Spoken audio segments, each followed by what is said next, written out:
नमस्कार दोस्तों, मैं आप सबका अपना प्रीत लेकर हाजिर हूँ अपनी नई वीडियो जो आधारित है उत्तराखंड के चारों धामों में से एक गंगोत्री धाम पर। तो स्वागत है आपका एक नई यात्रा में।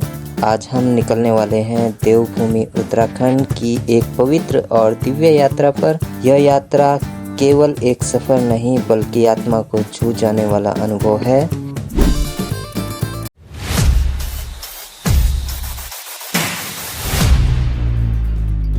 हमारी यात्रा शुरू होती है देहरादून से, जहां पहुंचने के लिए आप देश की राजधानी दिल्ली से बाई ट्रेन, बाई एयर और बाई बस या फिर अपने खुद के व्हीकल से देहरादून पहुंचा जा सकता है। तो दोस्तों चलते हैं अपने नए सफ़र पर।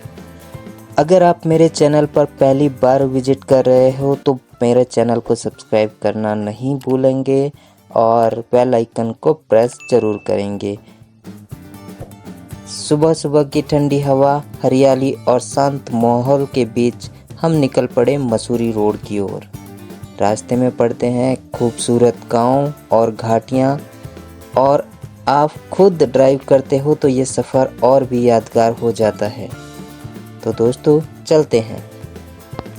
करीब 6-7 घंटे की यात्रा के बाद हम पहुंचे उत्तरकाशी, जहां आप नाइट स्टे कर सकते हो, जो कि एक सुलभ अच्छी व्यवस्था के लिए प्रसिद्ध है। भागीरथी नदी के किनारे बसा एक खूबसूरत शहर। यहां आप केदार मंदिर, विश्वनाथ मंदिर और भागीरथी के किनारे कुछ शांति भरे पल बिता सकते हो। उत्तरकाशी में एक रात रुकना अच्छा विकल्प होता है, जिससे आप आगे की यात्रा के लिए फ्रेश महसूस करते हो। अगले दिन सुबह हम निकल पड़े गंगोत्री की ओर। रास्ता और भी ज़्यादा सुंदर होता जाता है। झरने, बर्फ से ढके पहाड़ और ठंडी हवाएं आपको मंत्रमुग्ध कर देती हैं। गंगनानी नामक स्थान पर आप गर्म जल कुंड में स्नान कर सकते हैं दोस्तों। इसका अलग ही अपना अनुभव होता है, जिसके बाद आपको ठंड का प्रतीत नहीं होगा। उत्तरकाशी से गंगोत्री की ओर बढ़ते हुए एक ऐसा स्थान आता है जो हर यात्री के दिल को छू जाता है, जिसका नाम है हर्सिल वैली। समुद्र तल से करीब 2600 मीटर की ऊंचाई पर बसी हर्सिल घाटी अपने देवदार के घने जंगलों, सेब के बागानों और भागीरथी के किनारे बसी शांति के लिए मशहूर है। यहाँ का मौसम ठंडा और ताजगी से भरपूर होता है और दृश्य किसी स्वप्न से कम नहीं लगते हैं दोस्तों। अगर आपके पास समय है तो हर्सिल में एक छोटा सा ठहराव ज़रूर करें। यहाँ के लोकल कैफ़े में चाय की चुस्की और घाटी के बीच कुछ सुकून के पल आपके पूरे सफ़र की थकान मिटा देंगे।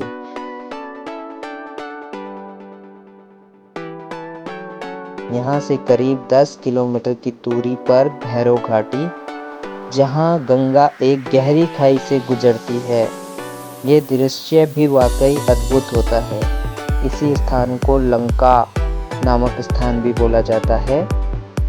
यहाँ से आपको 2 अलग वैलियों के लिए भी रास्ता मिल जाता है, जिसमें गड़तांग गली और दूसरा नेलांग वैली के लिए भी यहीं से आपको रूट मिल जाते हैं।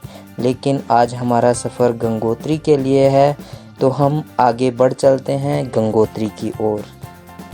लगभग पूरा सफ़र कंप्लीट करते हुए और आखिरकार हम पहुंचते हैं 10,000 फीट की ऊंचाई पर स्थित गंगोत्री धाम, जहां से मां गंगा हिमालय से निकलती है। यहां की ठंडी हवा, मंदिर की घंटियां और भागीरथी की तेज धारा सब कुछ एक अलौकिक अनुभव देता है।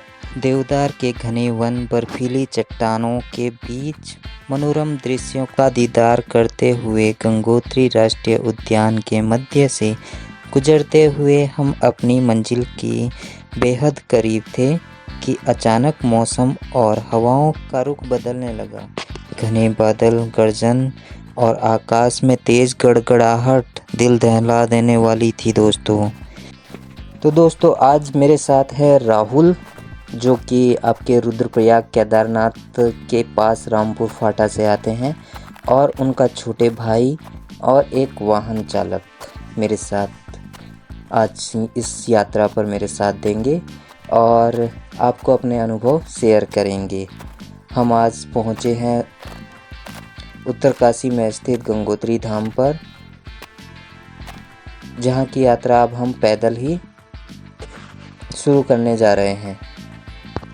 यहाँ पहुँचते ही दोस्तों अब हमें बर्फ़ के दर्शन स्टार्ट हो गए हैं। धीरे धीरे बर्फ़ पड़ना भी स्टार्ट हो गई है। ये वीडियो थोड़ी पुरानी है जिसको मैं अभी अपडेट कर रहा हूँ, अपने चैनल पर अभी डाल रहा हूँ।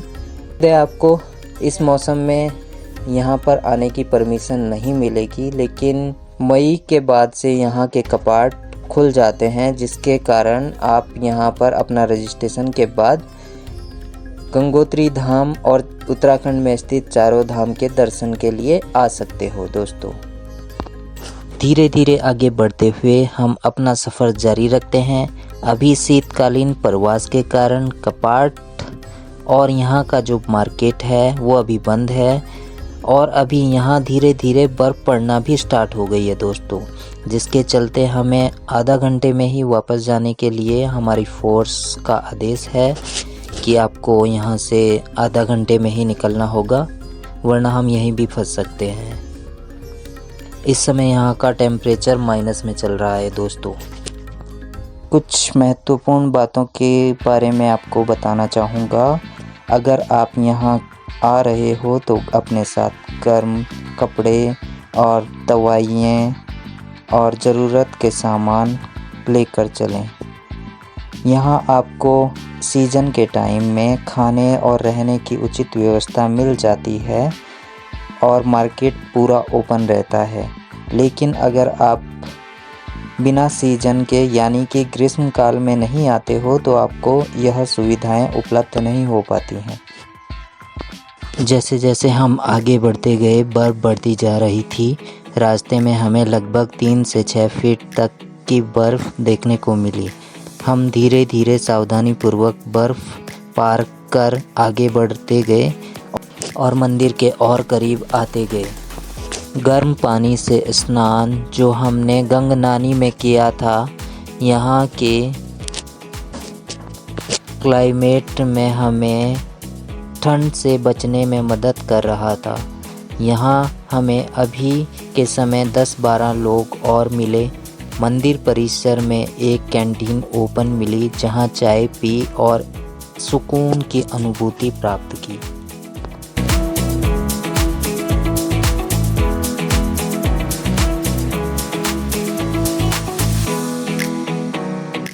तो दोस्तों ये नज़ारा एकदम से बहुत मन को छू जाने वाला है। चारों ओर बर्फ़ ही बर्फ़ और मंदिर की जो खूबसूरती है दोस्तों वो आप सब देख सकते हो भली भांति। कितनी सुंदर आकृति से निर्मित ये मंदिर है।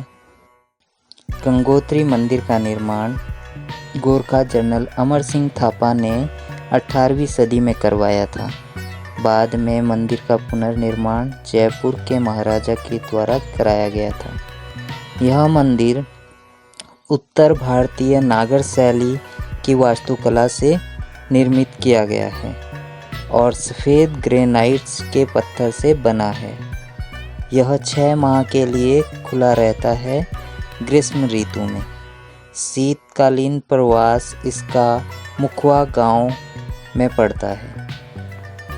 उसके बाद हम माँ गंगा को स्पर्श करने के उद्देश्य से माँ गंगा के पास पहुँचे और हाथ डालते ही हमारा हाथ सुन्न हो गया। नदी में भी बर्फ़ जमी है दोस्तों।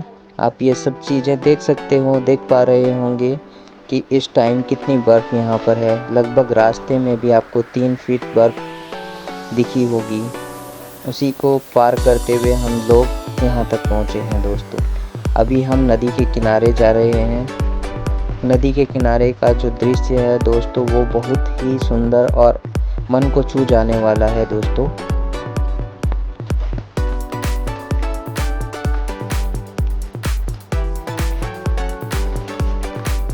इस टाइम आपको जो दिखाई दे रहा है वो एक माँ गंगा सिंगल एक शिला से बीचों बीच एक धारा के रूप में प्रवाहित होती हुई दिखाई दे रही है, जो नीचे सूर्यकुंड का स्थल को बनाती है। दोस्तों वीडियो पसंद आई है तो लाइक शेयर सब्सक्राइब करना ना भूलें।